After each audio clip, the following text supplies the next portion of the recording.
மச்சான் ஒரு 19 ரூபாய்க்கு ரீசார்ஜ் பண்ணி விடு. டேய் மச்சான், சொல்றேன் தப்பா எடுத்துக்காதடா. ஆல்ரெடி உனக்கு நிறைய கொடுத்துட்டேன். போன வாரம் கூட 500 ரூபா வாங்கிட்டு போய் அம்மாவை ஹாஸ்பிட்டல் கூட்டு போறேன்னு சொல்லி ஆளே இல்லாத தியேட்டருக்கு ஆளை கூட்டிட்டு போயிருக்க. முடிஞ்சா அந்த பழைய காசை கொடு, இல்லைன்னா திரும்ப காசு கேட்காமே இரு. டேய் இப்ப என்ன சுத்தி வளைச்சு நான் உனக்கு காசு கொடுக்காம ஓசை எடுத்துக்கிறேன்னு சொல்றியா? டேய் சுத்தி வளைச்செல்லாம் கேட்கல, உன் மூஞ்சா பார்த்து நேரா தான் கேட்கறேன். இப்ப வச்சு ரோசப்பட்டு என் காசை கொடு.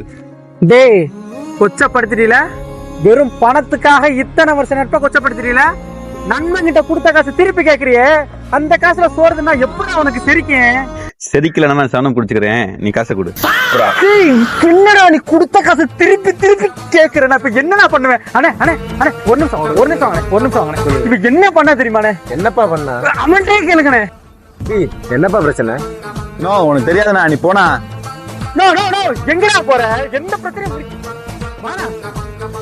அண்ணே, நண்பனுக்கு பண்ண செலவுக்கு எவனாச்சும் கணக்கு பாப்பாங்களானே?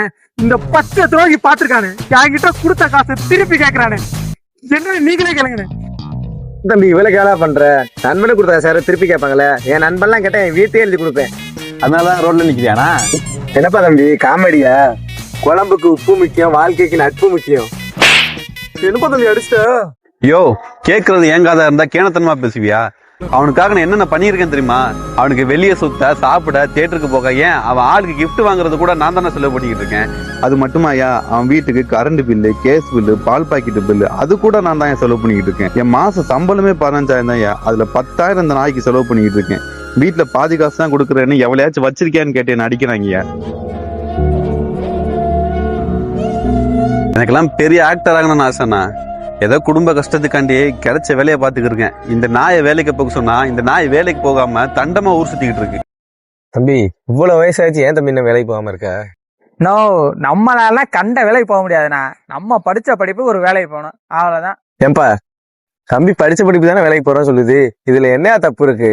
நோ, அடுத்தடி வாங்கிறாத. அவ என்ன படிச்சிருக்கான்னு ஃபர்ஸ்ட் கேளுண்ணா. ஆமா தம்பி என்ன படிச்சிருக்கிய? 8வது ஃபெயில்னே. சோலி முடிச்சு.